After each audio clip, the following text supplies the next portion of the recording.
All righty, everybody. Welcome. This is the Monday Mailbag. I told you we'd be doing some more of these live streaming type interactive things, and that's what we are here to do. So today, I'm going to be answering some of the questions, comments, whatever that you guys have sent me, and I think we've got some interesting stuff to talk about here. And I think it's some good stuff. Now, don't forget, you can email me, dirt@popculturenetwork.com. You can tweet to me, PCN, @PCN_dirt. Facebook, PCN Dirt. I'm on VK, because why not? Because people in Russia might want to talk about this stuff too. So why not? So I got my VK ID on there as well. I haven't figured out how to actually make a handle, an alias for VK. But if I can figure out how to do VK, then great. We'll get that going. So, some questions, some comments, some stuff going on today that you guys want to talk about. DC films, She-Ra, Tron, and WWE. Those are the things that we have on the docket. But we also have the chat open. So if you want to hop onto YouTube, hop in the chat and lay out some questions there, whatever, we can get to that as well. But for now, let's look at some of the stuff we have in the mailbag. And the first one's a doozy. All right, so why can't girls have She-Ra and boys have He-Man and just leave it alone? Okay, so here's the thing. If you guys haven't been following, She-Ra is coming back to Netflix, and it's going to be one of those Netflix original series, kind of like Voltron. But also kind of like Voltron, there are other forces in play trying to force it in a particular direction that is not exactly what fans would like to see it go. So the question here is specifically, She-Ra is considered a girl thing, He-Man is considered a boy thing, and why can't you just leave it at that and have all of these boy fans leave She-Ra alone? I mean, that's what it looks like on this question here. And the problem is, it's not about making it a boys versus girls thing. That's what the makers of the show, it seems like, are actually trying to do. Saying this is for girls, this is positive girl this and positive girl that. And the problem is, the fan base for Masters of the Universe stuff, including She-Ra, is mostly male, which means you're basically telling a large chunk of the viewing audience, don't watch the show.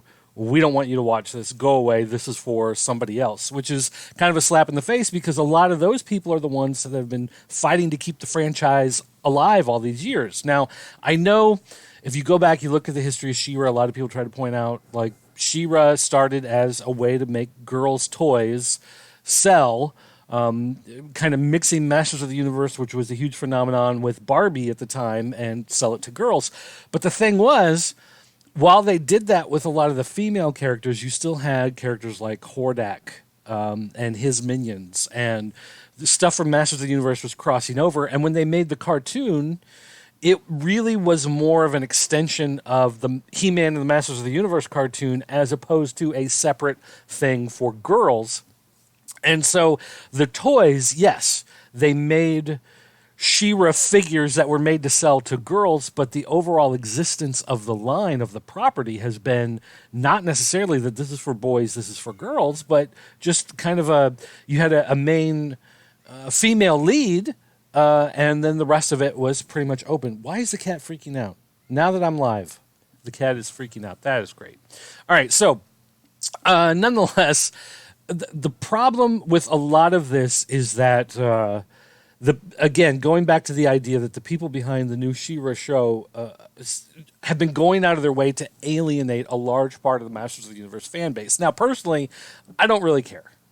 I like the original 5.5 figures. That's what I grew up with. That's what I collect. That's what I still enjoy having around. So I wasn't really planning on watching the show anyway. So whatever the show is going to be is what it's going to be, and I'm honestly not that worried about it because I don't particularly care one way or another. But again, if it had been a great blowout show, this huge phenomenon, they would have gotten me interested. Kind of like the same thing with the 2000X line. With those that series and those toys and everything, I really wasn't that into it at first. But then after a couple episodes, and it was like, oh, this huge thing, like you have to watch it. This thing's good. Then I started to watch it and got into it. So it's kind of that same thing for me, along with this, where I was planning on not necessarily being huge into the show to begin with, but now that they come out and they're like, oh, well, we don't even want you watching anyway because you have cooties and whatever. It's like, okay, grow up. So I think that's really more of the problem with the show is it's essentially stepping out there before it's even on the air. While it's in production, they're essentially stepping out there and saying to a large part of the fan base, we don't even want you to watch it. This isn't for you, which is kind of a slap in the face considering they're making that show piggybacking off of the success that those fans have really pushed for. And I'm not going to put myself in that group. Like I am not I enjoy Masters of the Universe, but I am not one of those huge fans like a lot of these other people are. I never got into classics the way a lot of other people did. I never really liked them. I always liked the 5.5 or 5.5 more. So, I mean, it just is what it is. So, I mean, that's kind of the answer. And I know that's not a good answer. Not a lot of people are going to like that. They're going to want a stand one way or the other. But really, it's just alienating the fans who've been fighting for the franchise for a long time by trying to create something that says this isn't for you with the thing that they fought to keep alive. Okay. So that's the key to that. And Cat is playing with my light. Great. Okay. Next miserable topic here. Did you see the death of Superman yet? I think it's the best DC film yet. It's a lot of yets. Okay, so actually, I have Death of Superman right here. I did purchase it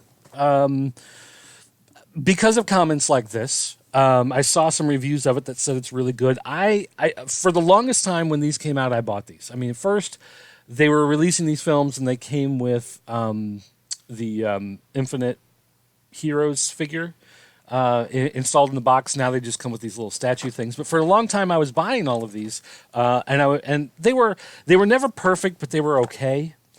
I had some problems with stuff like Flashpoint and Justice League War. They did a pretty good job, but they weren't great. But stuff like the original Wonder Woman animated movie that they released, or the Green Lantern Emerald Knights and First Flight, I think those were both really good. So yeah, there was some good stuff in there, some not so great stuff. But then some of the stuff, Justice League versus Teen Titans, I really didn't care for a whole lot.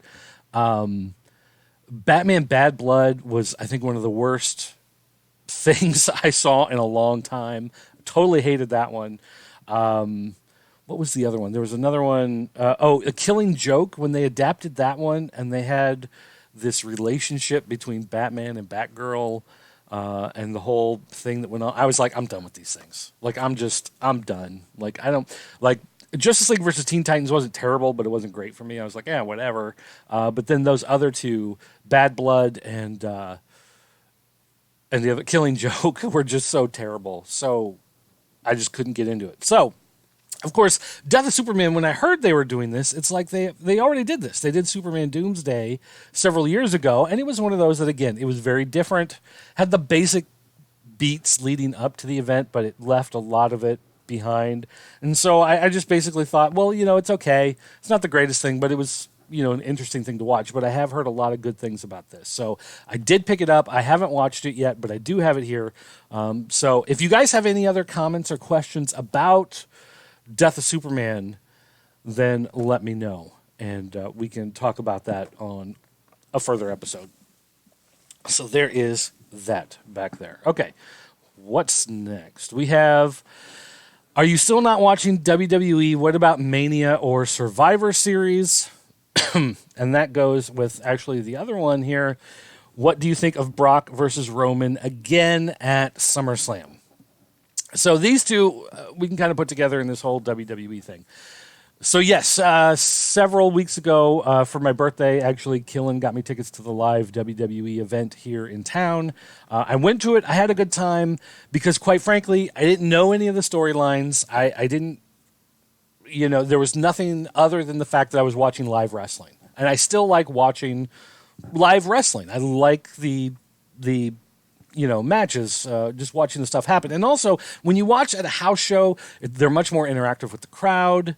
You don't get these 2-minute squashes that they make for TV. You don't have to sit through, a lot of bad promos and backstage stuff, because a lot of that stuff today just isn't very good. And here, it hit me the other day what the big problem was.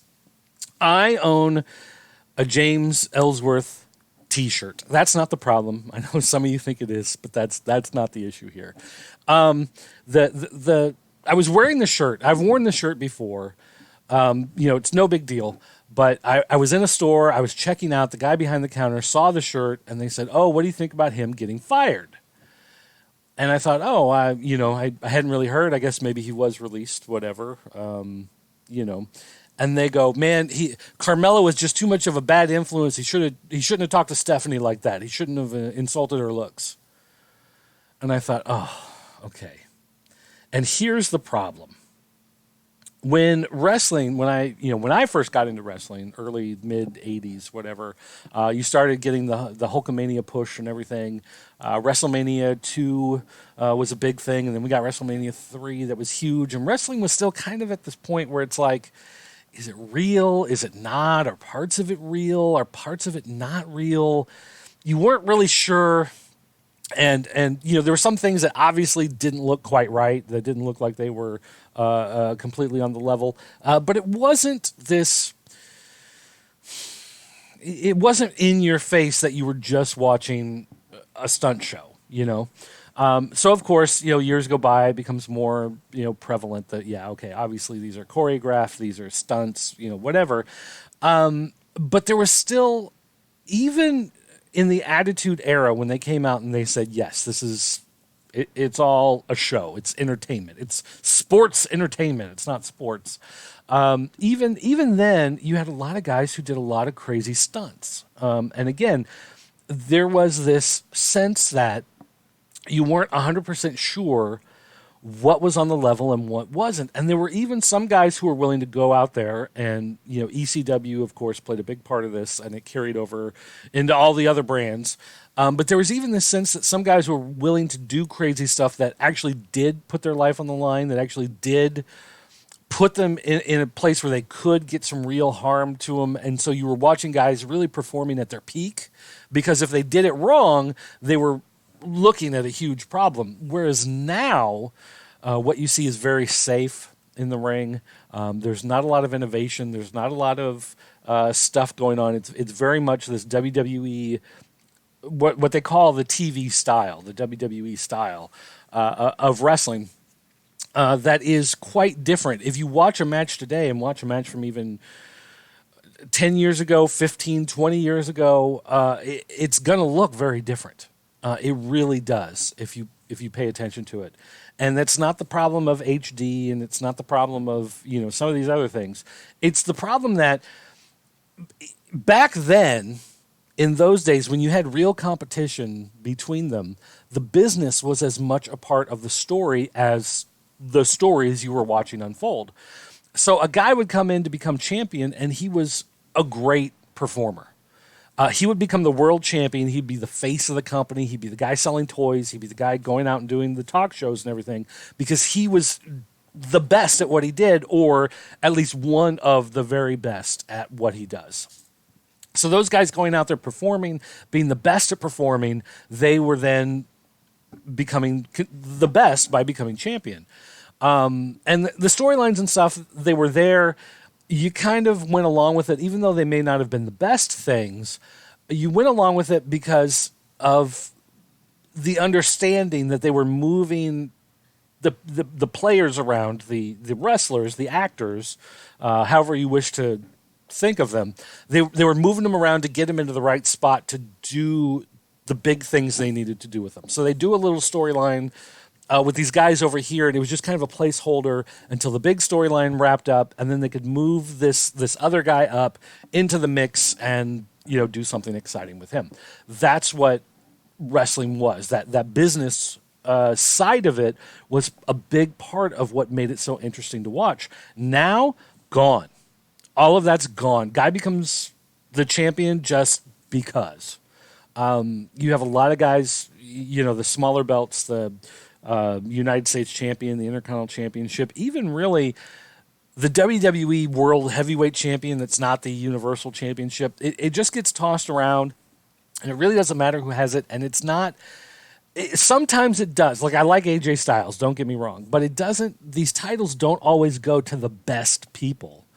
They're going just to do some sort of crazy storyline. They're not trying to elevate someone who's in the middle of the pack to kind of show them off to eventually move them up. It's just thought of, here's this middle storyline, and we're filling time because we've got 3 hours of TV and 2 hours of TV and then a pay-per-view and then, whatever stuff that we're doing. So the problem is it's really focused more now on the actual storylines, and the storylines just aren't good enough.